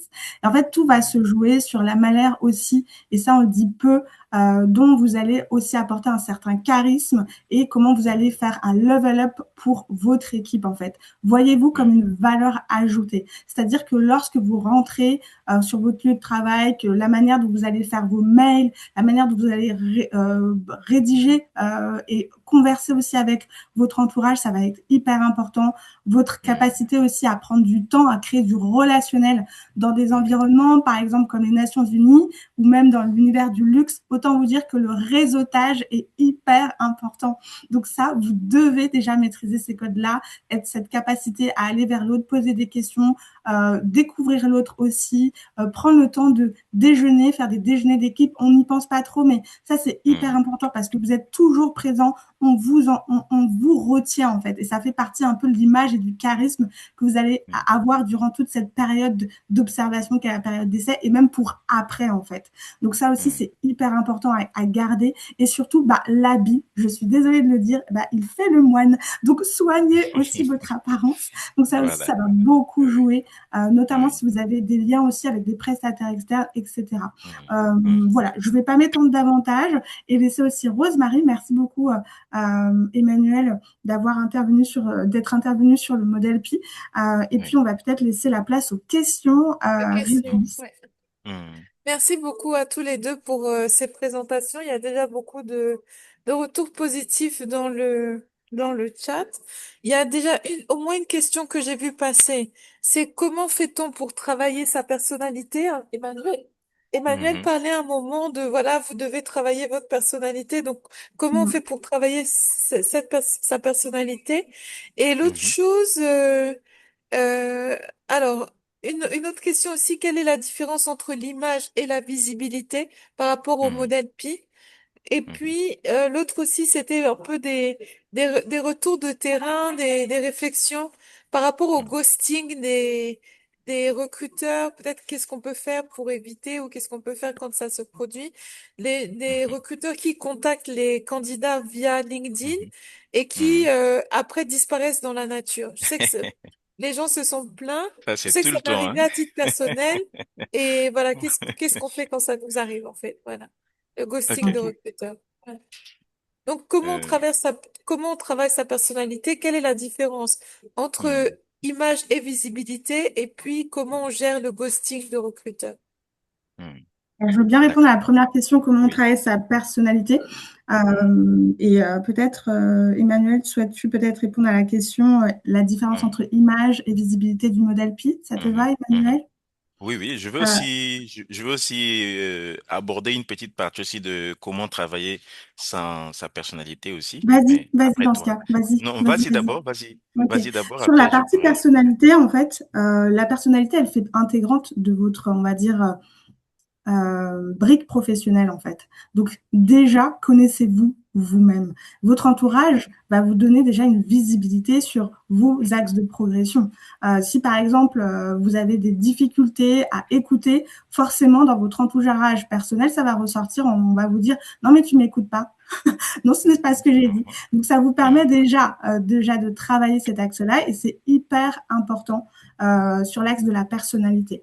Il y a aussi un mhm, point aussi qu'on a tendance à oublier côté personnalité, c'est que la personnalité, c'est pas simplement le caractère, c'est cette capacité aussi à évoluer avec les autres, en fait. Quand on entend d'un point de vue professionnel personnalité, c'est votre capacité pour le recruteur à vous évaluer dans un écosystème où vous n'êtes pas seul. Donc, ça va vous permettre aussi de savoir, vous, déjà, quand vous apprenez à vous connaître, bah, est-ce que j'aime être seule? Est-ce que j'aime travailler en solo? Est-ce que, bah, de par les membres de ma famille et aussi mon histoire, si par exemple, vous avez évolué dans une grande famille, forcément, l'esprit d'équipe, c'est présent. Si au contraire, vous avez, enfin, j'exagère un peu les traits, attention, hein, et puis Emmanuel pourra aussi rebondir, mais si vous avez été fils ou fille unique et que vous avez jamais évolué avec d'autres personnes, forcément, il va y avoir de la rivalité qui va ressortir aussi parce que vous n'avez jamais été amené à partager, à évoluer mhm, aussi de manière sociale. Tous ces éléments-là, ça vous donne des informations hyper importantes. Ensuite, vos études vont vous donner aussi un petit peu une idée de quelle est votre personnalité. Des personnes qui évoluent en finance, bah, ils vont faire, on va dire, des études côté S, côté scientifique, etc. Des ingénieurs, bah, ils vont tous plus ou moins avoir des profils types de personnalité parce qu'en fait, bah, ils sont plutôt, on va dire, techniques. Et donc, ils vont avoir une couleur dominante dans la manière dont ils vont opérer. Et donc, c'est ce qui va être recherché aussi. C'est-à-dire, ils vont être hyper analytiques, ils vont pas être ultra social parce qu'on le sait déjà, ils sont ultra techniques. Et c'est pas ça qui va poser un problème. Mais déjà, vos études, ça vous donne aussi une idée aussi de qui vous êtes aussi en termes de personnalité, mais aussi ce que mhm, vous aimez faire aussi dans la vie. Bah, si vous aimez, par exemple, les sports d'équipe, le basket, bah, vous savez très bien que bah, pour aimer le basket, il faut avoir déjà des tendances à avoir l'esprit d'équipe, à être solidaire, à respecter les règles. Alors que si vous adorez faire du squash ou du tennis, bah, c'est horrible à dire, mais la réalité, c'est que les gens qui aiment ce type de sport, bah, ils sont plutôt solo, ils aiment le côté compétition. Et c'est pas quelque chose de négatif parce que côté sport d'équipe, on aime la compétition, mais c'est juste que ça va être plus orienté vers l'individu qui va vraiment travailler ses propres, on va dire, le tennisman, il va travailler ses capacités, son endurance, alors que dans une équipe composée de plusieurs personnes, comme une équipe de basket, certains vont être plutôt côté défense, d'autres plutôt, on va dire, côté attaque, et donc ils vont certaines tendances. Donc ça mhm, aussi, c'est hyper important et ça vous donne déjà des clés sur quels sont vos soft skills. Donc, apprenez-vous aussi à vous connaître. Je laisse aussi la mhm. parole à Emmanuel. Merci beaucoup Camille. Alors moi, j'aimerais aller dans le même sens que Camille. Je vais pas être très long. J'aimerais juste vous informer que euh, considérez-vous comme un tonneau qui a déjà un fond, d'accord? Vous avez déjà supposé que vous mettez de l'eau dedans, mais le tonneau, il n'est pas encore rempli. Et le tonneau a besoin d'être rempli. Et pour qu'il puisse être rempli, il faut justement qu'on y apporte des choses qui manquent, donc de l'eau. Une autre eau, je sais pas, peut-être. Mais cette eau-là, elle ne vient pas du tonneau, elle doit venir de dehors. On va aller la chercher peut-être sur un autre puits, sur une autre ou dans un autre espace. Ça veut dire quoi? Vous devez tout le temps être en quête d'amélioration. Tout le temps.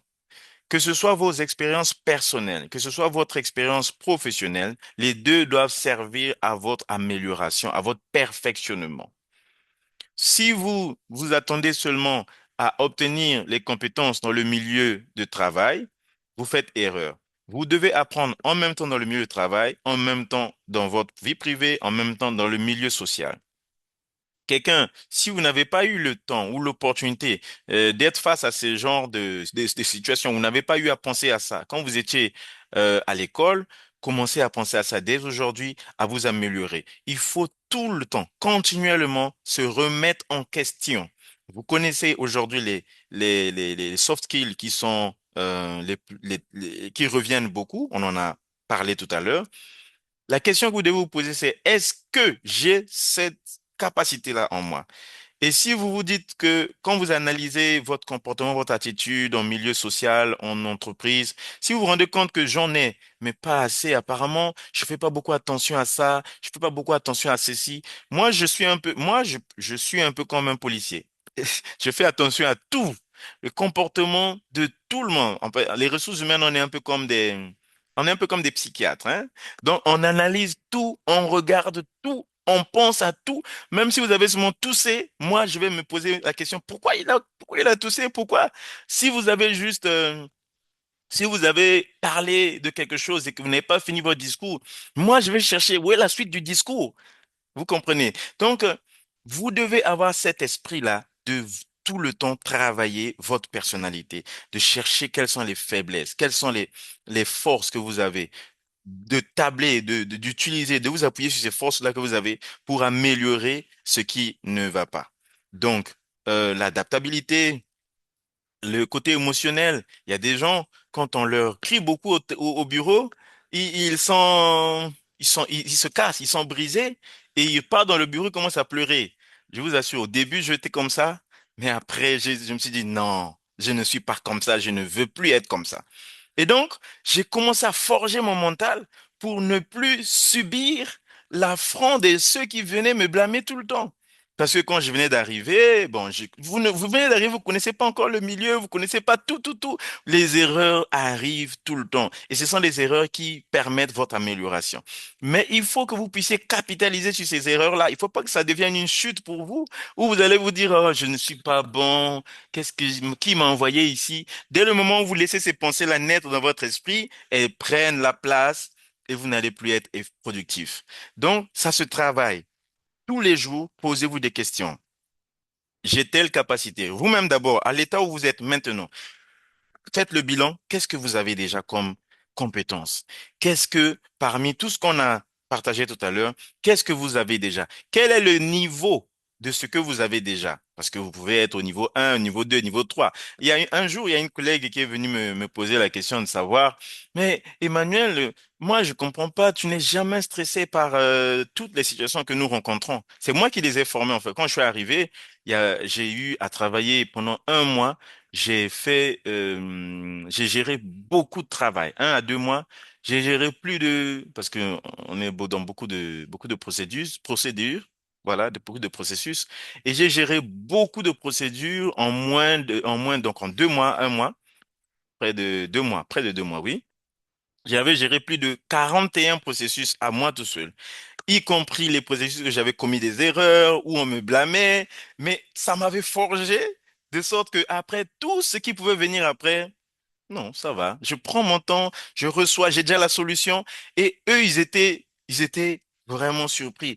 Toi, tu ne paniques pas, tu t'inquiètes pas, tu as toujours une solution. Oui, c'est parce que j'ai capitalisé sur les erreurs que j'ai faites et j'ai pris ça comme une carapace, de sorte que, quel que soit ce qui va arriver, il y a toujours une solution. Ça, c'est la proactivité et la capacité à trouver des solutions. Donc, on a confiance en moi parce qu'on se dit, on va toujours trouver chez Emmanuel, sûrement on va trouver une solution. Quand ils ont cherché, cherché, cherché, ils sont fatigués de chercher là-bas, la personne leur dit, allez voir Monsieur Emmanuel, il va trouver la solution. Si vous devez arriver à ce niveau-là.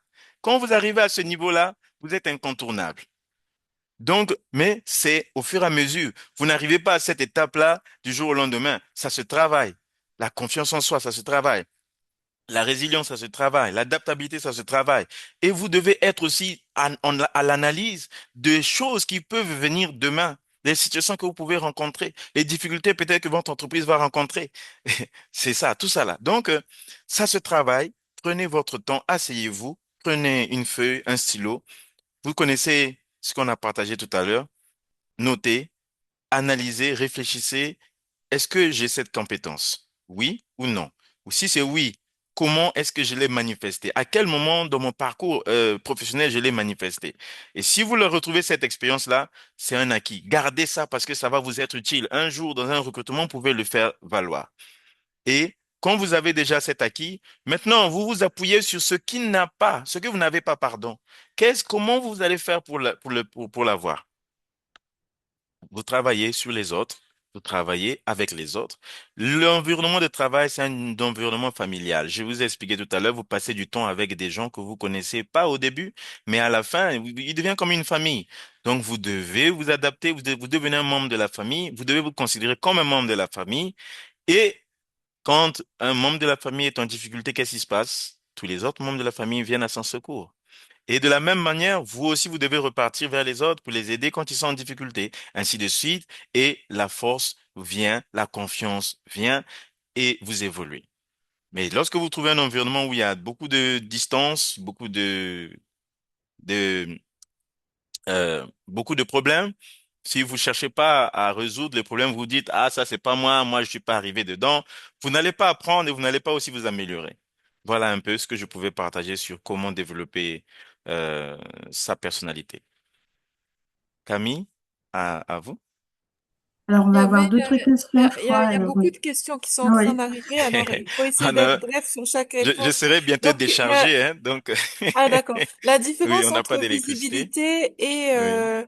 visibilité et c'est quoi? Image et Visibilité et visibilité. image. Oui. Voilà. Euh, ok. Est-ce que, Camille, je peux prendre la parole, s'il vous plaît, parce que ma batterie est très déchargée maintenant. Je Allez-y, suis à allez-y, allez-y, Emmanuel, il n'y a pas de 31%, souci. on ne sait jamais. Ok. Au cas où vous ne me voyez plus, ne vous inquiétez pas. D'accord. Je Ok. suppose que ce serait fini pour moi. Ok. Alors, ce que j'aimerais dire sur l'image, vous avez bien vu que c'est compartimenté. On a l'image, on a la visibilité. Quelqu'un peut avoir l'image, mais il n'a pas la visibilité. L'image, c'est ce que vous renvoyez lorsque les gens vous voient, lorsqu'ils vous côtoient. Lorsqu'ils vous côtoient tous les jours, ce que vous leur rendez comme impression, c'est l'image. La visibilité, c'est votre capacité à vous déployer dans tout le service, pas seulement votre unité. Beaucoup de personnes s'arrêtent seulement à leur unité. Il a l'habitude de saluer son chef, son collègue le plus proche. Allez, ça s'arrête là. Non, allez même jusqu'au financier, allez même jusqu'au gardien, allez même jusqu'au directeur. Vous rentrez dans son bureau, bonjour chef, je suis juste venu vous dire bonjour. Moi, je le fais tout le temps avec notre chef, tous nos chefs. Donc, ce qui fait que vous travaillez votre image. L'image, c'est ce que on voit de vous, le travail, ce que vous accomplissez, votre capacité à vous donner pour le travail, à vous consacrer pour le travail. Vous restez des heures indues. Vous n'êtes pas là seulement dès que 15 heures sonnent là, vous prenez vos bagages et vous partez. Non, comme certains disent, après l'heure, ce n'est plus l'heure. Non, vous êtes là pour plaire, vous êtes là pour toucher les cœurs de quelqu'un. Et si vous vous arrêtez juste à ce que on connaît de vous, ça va pas être possible que vous alliez loin. Donc, l'image, c'est ce que vous renvoyez tous les jours, votre comportement, votre attitude face à certaines situations. Moi, quand j'ai commencé, j'étais disponible déjà pour tout le monde. J'étais disponible pour tout le monde, je vous dis bien. Il n'y avait personne qui ne pouvait pas venir me voir et je trouvais pas une solution. De deux, j'étais disponible pour l'entreprise. C'est-à-dire que on finit à 15 heures. Moi, je reste parfois jusqu'à 23 heures. 23 heures, là, j'étais encore célibataire. Je rentre et là, tout fatigué, je m'endors. Le lendemain matin, à 6 heures, 7 heures, je suis au bureau. Et tous les jours, d'ailleurs jusqu'à aujourd'hui, c'est la même chose. Et parfois, il m'est arrivé que notre directeur descendait, passait par là, il voyait toujours le bureau allumé, parce que eux aussi, ils restent souvent tard. Il voyait toujours le bureau allumé et il en a parlé avec ses autres collègues. Ah, mais j'ai vu la lumière là. Oh non, c'est Emmanuel. Ah bon? Ah, ok. Ça l'avait déjà lui-même, ça l'avait déjà touché. Mon image était déjà bien vue. Et il est arrivé des fois où lui-même, il arrive autour de 22 heures, lui, il descend, il vient dans mon bureau et dit, tu fais quoi encore là? Va-t'en, va-t'en, je te chasse. Sinon, si je reviens te trouver encore ici là, je vais te chasser avec un coup de pied. Mais je restais là. C'est pas parce qu'il avait dit, il faut partir que je pars aussitôt. Il a dit, non, non, non, je reste là. Et parfois, il revient encore et dit, bon, ok, moi, je suis parti, hein. Et c'est comme ça. Et on sait que Emmanuel est disponible pour le travail, il se donne. Il se donne parce que c'est ça qui donne l'argent. C'est ça qui te nourrit. Tu dois te donner pour ton travail. Et par la suite, la visibilité aussi, ça se travaille et ça se maintient. Être disponible, être vu un peu par tous, parler, discuter, souvent avec même les gens qui ne sont pas dans ton unité, aller même vers d'autres services, poser des questions. Comment vous faites ceci? Comment vous faites cela? Parce qu'un jour, vous aurez besoin de lui. Un jour, vous aurez besoin des autres. Et donc, aujourd'hui, je suis dans un niveau, je suis arrivé à un niveau où c'est tout le bureau, parce que c'est vraiment un grand bureau, donc c'est tout le monde, que vous allez chez les chauffeurs, que vous allez chez les financiers, que vous allez dans la direction, que vous allez, on me connaît, on parle de moi. Donc, j'ai l'image, j'ai la visibilité. Voilà. Donc, il y a des gens, parfois, ils se disent, non, je ne veux pas qu'on me voie trop, je veux pas trop me faire voir chez tout le monde. Oui, tu ne veux pas te faire voir chez tout le monde. Je ne te dis pas d'aller boire la tasse avec eux tous les jours, mais dire bonjour, prendre des questions, chercher un peu à connaître des choses que tu ne connais pas. Ça t'ouvrirait beaucoup de portes. Et ça permettrait à d'autres personnes également un jour de te défendre, on ne sait jamais. Donc, la visibilité et l'image sont des éléments très importants. Quand peut-être nous verrons cette partie avec le modèle Pi, nous en discuterons plus largement, mais je pense que vous aurez déjà les diapos qui vous permettront de, de vous préparer. Voilà. Alors, juste rapidement, donc il y avait la question sur comment on gère Le comment on gère le ghosting, ghosting. ghosting. Il y a OK. une autre Mais, question, deux autres questions qui sont arrivées, hein, désolée. Je les pose rapidement. Donc, quand on est sur une candidature spontanée, comment on présente ses soft skills dans l'email ou la lettre de motivation? Euh, bon, s'il y a un peu quelqu'un qui parle un peu des recrutements par affinité, on privilégie la même famille, religion, pays. Ça, on peut laisser ça à la fin. Et Mhm. puis, alors, merci. Y a-t-il une grille profil pour aider quelqu'un à s'auto-évaluer? Non, pas pour le moment. Est-ce que les GRH disposent des méthodes, outils pour aider les membres de leurs équipes dans ce sens? Ah oui, c'est ça. Une grille d'auto-évaluation, est-ce que ça mhm. existe? Voilà.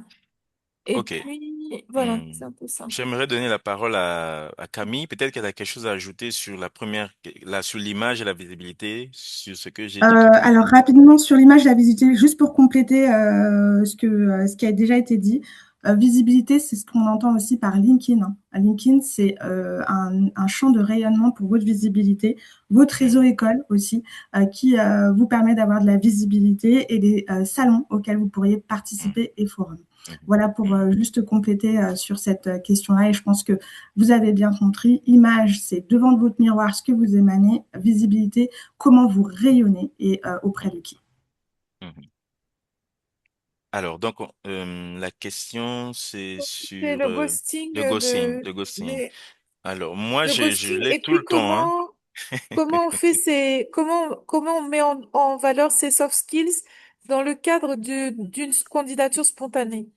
Alors, cette Mhm. question est très pertinente dans le cadre de la partie soft skills. Alors, il faut Mhm. être tout à fait transparent sur votre, en tout cas, lettre de motivation. Ce sera plus compliqué, en fait. Votre lettre de motivation, c'est juste un avant-goût de qui vous êtes et pourquoi vous répondez au poste. Donc, très rapidement, vous devez être structuré. Vous n'allez pas faire une lettre de motivation de 2 pages.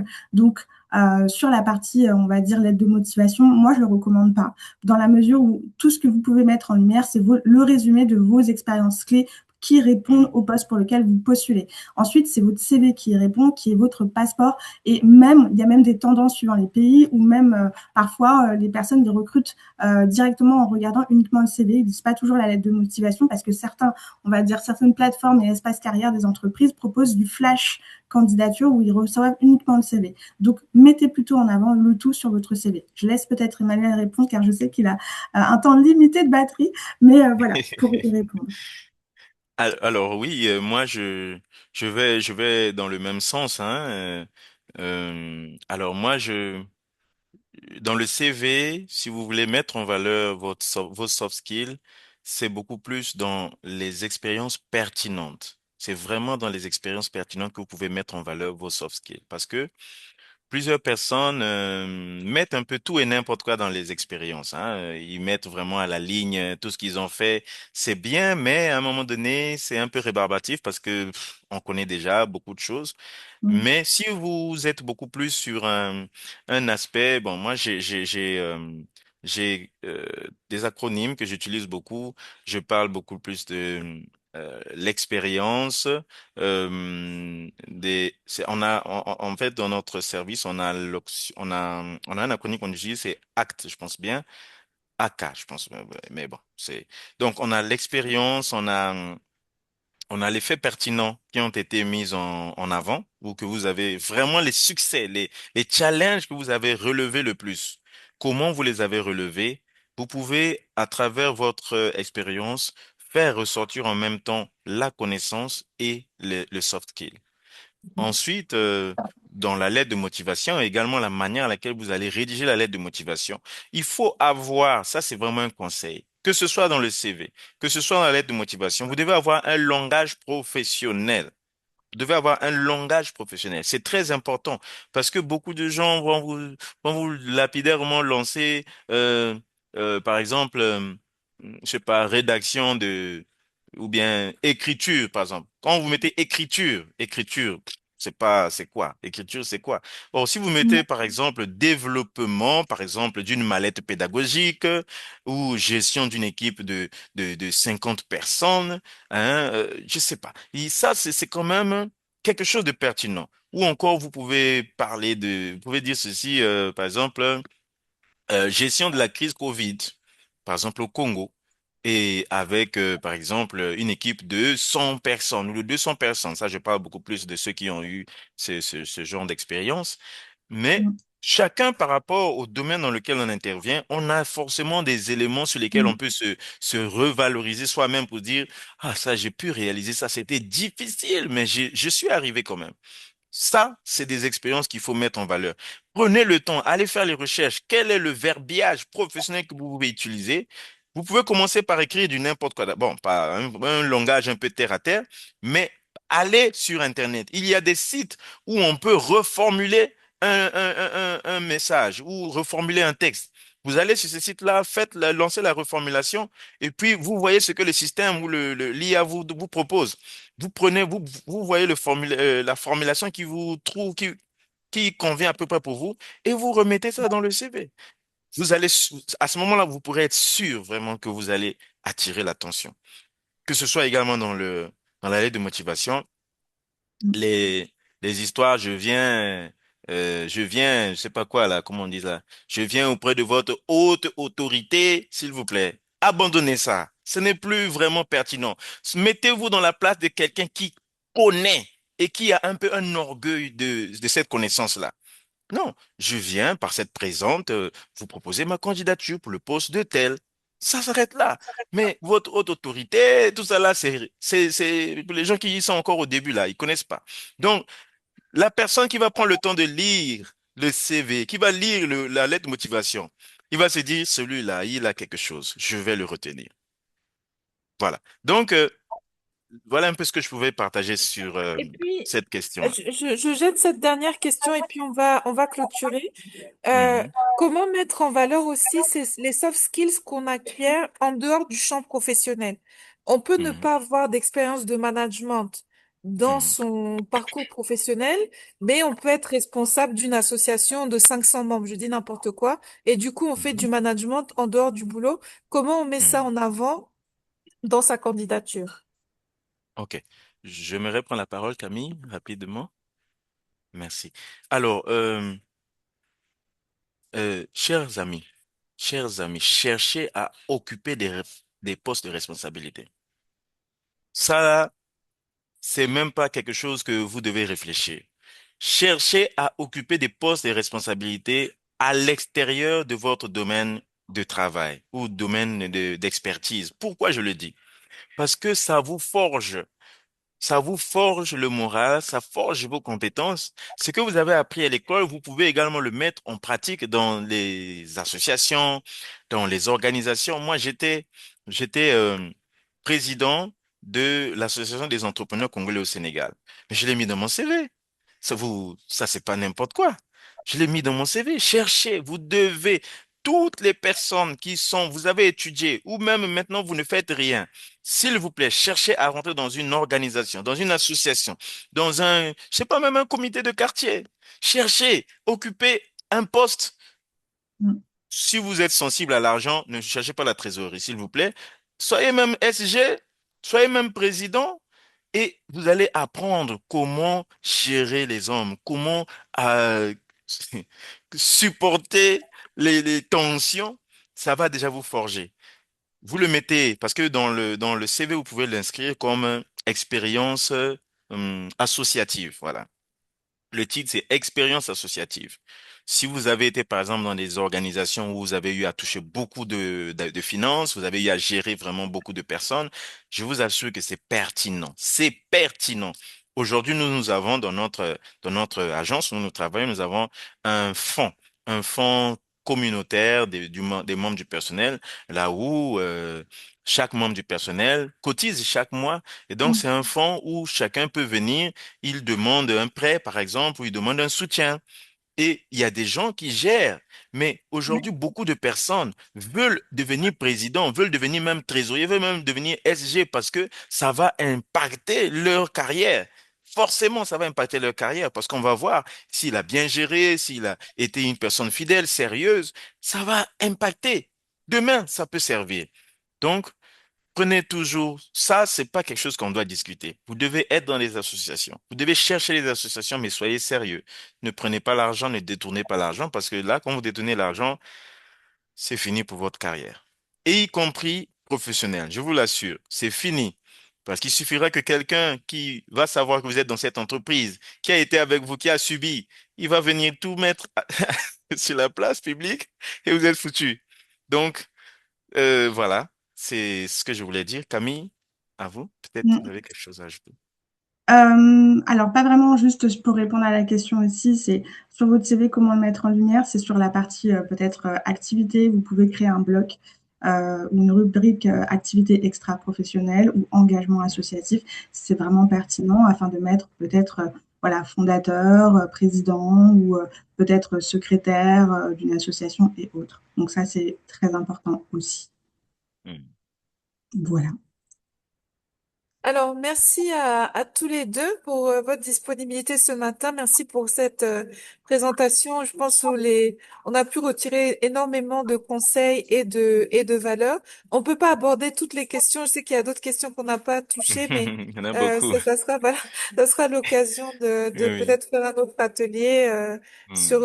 toujours sur ces thématiques. Donc, Mm. c'est l'atelier d'aujourd'hui est organisé dans le cadre de la formation qui s'appelle Métier de destinée et où on organise beaucoup d'ateliers comme ça, de rencontres, de webinaires sur les questions qui touchent au développement de carrière, au développement professionnel, à la recherche d'emploi. Donc de manière régulière, on a ce genre Hmm. d'atelier comme ça. Donc Qu'est-ce que je voulais dire? Camille aussi a J'aimerais. développé juste pour dire que Camille aussi a développé. Donc, je vous enverrai. Vous allez recevoir le replay, hein. Toutes les personnes Hmm, qui sont inscrites, vous allez recevoir le replay avec les deux présentations. Et puis, Camille a aussi développé des cours en ligne qui sont gratuits pour vous aider à bien hmm, vous préparer à la recherche hmm, d'emploi. Donc, je vous enverrai également les liens. Vous allez voir comment optimiser votre CV, votre lettre de motivation, bien vous préparer pour les entretiens. Et puis Emmanuel aussi a sa plateforme. Je pense que pas mal d'entre vous êtes connectés avec Emmanuel où il donne aussi des conseils sur hmm, comment optimiser ses candidatures, etc., etc. hmm, Donc il y a eu des hmm. questions sur le favoritisme, un peu le piston et tout ça. Bon, bien sûr, ce sont des réalités qu'on peut pas Ça, ignorer et on n'y qui peut rien. existent. Mais Hmm, mieux vous êtes préparé hmm, ne mettez pas ça dans votre tête. Bien sûr que ça existe, mais ne mettez pas hmm, ça dans votre tête. Et je dirais que mieux vous êtes préparé, mieux vous êtes au fait sur vos dossiers, mieux vous êtes préparé aux entretiens. Vous pouvez même renverser les accointances, les affinités. hmm, Quand on a un candidat qui est vraiment exceptionnel, les hmm, petites affinités de quartier, de je sais pas quoi, peuvent même tomber en fait. Vous pouvez même les renverser parce que vous êtes vraiment un candidat qui est stellar, qui s'est vraiment distingué. Voilà. Et oui, vous aurez si, avec leur permission, vous aurez leur contact sur LinkedIn pour vous connecter avec eux. oui. Donc, je vais vous envoyer tout ça avec le replay. Hmm. J'aimerais ajouter une dernière chose là sur le ghostling sur LinkedIn, hein. Alors, moi, je ne postule pas souvent sur les offres d'emploi sur LinkedIn parce que c'est pas, ça n'aboutit pas toujours. Et parfois, je pense qu'il y a déjà peut-être, il y a beaucoup de choses dans les recrutements que vous ne savez pas, hein. Je pourrais pas tout déballer aujourd'hui, mais parfois on publie seulement pour publier. On ne cherche pas vraiment quelqu'un. Alors, moi, par contre, ce que j'ai eu comme expérience, c'est que beaucoup de recruteurs sur LinkedIn me contactent, me disent, nous avons vu votre profil, il est vraiment intéressant, il est pertinent, essayez de nous envoyer votre CV. Alors, je vais chaque fois travailler mon CV, chaque fois. Ayez cette habitude-là de travailler votre CV continuellement, d'essayer de l'adapter par rapport au poste que vous recherchez. Quand vous avez une offre, ne prenez pas l'habitude. Nous tous, nous l'avons fait. On prend le même CV. L'ancien CV qu'on envoyait à tel, on le prend, on envoie. Surtout quand on vous appelle, là, on voit vite, on voit vite, on va bientôt, ça va bientôt clôturer. Vous allez juste prendre, vous envoyer. Parfois, vous envoyez avec les mêmes, les contacts des anciennes, des anciennes entreprises. C'est vraiment une grande erreur. Chaque candidature doit faire l'objet d'un temps de réflexion, d'une analyse de l'offre de, de repérer, vous faites le travail de repérer les compétences qui sont demandées. Vous faites une analyse personnelle sur les compétences que vous avez et vous les listez. Puis, vous répondez. Donc, quand ces personnes-là me contactent, voilà, nous sommes intéressés, je prends mon temps, j'amende mon CV et j'en ai plein maintenant dans ma boîte. J'en ai plein, beaucoup. Très souvent, beaucoup ont abouti. Ils sont revenus vers moi pour me dire, nous avons vu votre profil, c'est vraiment intéressant. Voici ce que nous vous proposons. Et quand je regarde, ça ne m'arrange pas. Je dis non, ça m'arrange pas. Non, je peux pas prendre. Et il y en a d'autres aussi qui prennent et puis qui ne reviennent plus. Il y en a beaucoup des organisations, des entreprises, des banques qui m'ont contacté pour un poste de directeur des ressources humaines. Mais à la fin, on me demande toujours quelle est votre prétention salariale. Et ma prétention salariale, je pense que c'est ça qui les fait fuir. Parce que moi, je me dis, j'ai atteint un niveau, je peux pas aller plus bas que ce que j'ai atteint. Donc, alors, si quelqu'un ne répond pas, posez-vous la question, est-ce que le CV que vous avez envoyé, il était bien présenté? Est-ce qu'il répond aux attentes? Parce que la personne peut voir votre profil, lui dit, ah, c'est intéressant. Mais lorsque vous envoyez le CV, il voit tout et n'importe quoi, il se dit, ah non, elle n'est pas structurée, elle n'est pas organisée, je vois pas vraiment quelque chose qui pourrait m'attirer. Il laisse de côté. Parce que quand il vous contacte, c'est pas vous seul, mais vous seul qu'on contacte, on contacte également beaucoup d'autres personnes. Donc, voilà, il faut se poser des questions. Pourquoi ils reviennent pas? Ils peuvent aussi ne pas revenir parce qu'ils ont aussi trouvé mieux. Ça arrive. Mais continuez toujours à proposer votre CV quand vous le demande. Et un jour, si ça doit passer par LinkedIn, ça passera. Si ça passera pas par LinkedIn aussi, forcément, ailleurs, ça va marcher. Mais prenez tous les jours ou chaque fois que vous avez l'opportunité, revoyez votre CV. Faites des recherches sur Internet. Il y a des sites qui proposent des nouvelles versions des CV, des nouvelles qualités, des nouveaux modèles. Essayez d'adapter ça avec ces modèles-là. Et puis, si quelqu'un a eu un travail, ça, c'est beaucoup de gens ne font pas ça. Si quelqu'un a eu un travail quelque part, ayez la décence, ayez la force, ayez le courage d'aller voir cette personne-là pour lui demander comment tu as fait, ton CV, comment tu l'as rédigé, comment. Parce qu'il a déjà de l'expérience et il peut vous dire, ah, toi, ton CV, non, essayez d'arranger ça, essayez de faire ça. Et c'est là, vous allez voir, vous allez parfois vous en sortir. Quand vous allez déposer encore, ça va peut-être faire mouche. Voilà un peu ce que je voulais partager pour finir. Merci.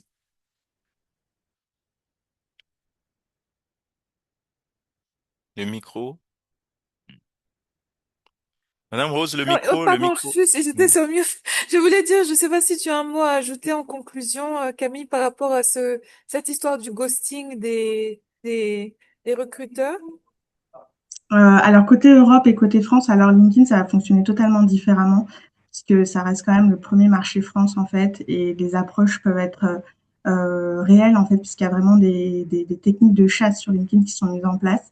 Si vous êtes ghosté en fait, c'est soit parce que le recruteur a avancé déjà avec un profil et parfois c'est des messages automatiques qui sont créés en fait via on va dire le paramétrage LinkedIn donc, il se peut que sur 100 envois, ils reçoivent 60 retours et ils ne peuvent pas faire les 60 retours parce qu'ils ont déjà trouvé les 5 profils clés Mhm. qui répondent au poste. Donc, il ne faut vraiment pas en faire une affaire personnelle. En tout cas, ça, c'est la vision côté France-Europe que je peux vous partager sur cette vision-là. Et c'est tout. Donc, ça fait partie du jeu, ça fait partie du marché de l'emploi. Donc, Mhm. poursuivez, persévérer et surtout avancer. Merci beaucoup, encore une fois à tous les deux pour cet atelier qui a vraiment été très très riche et puis très intéressant.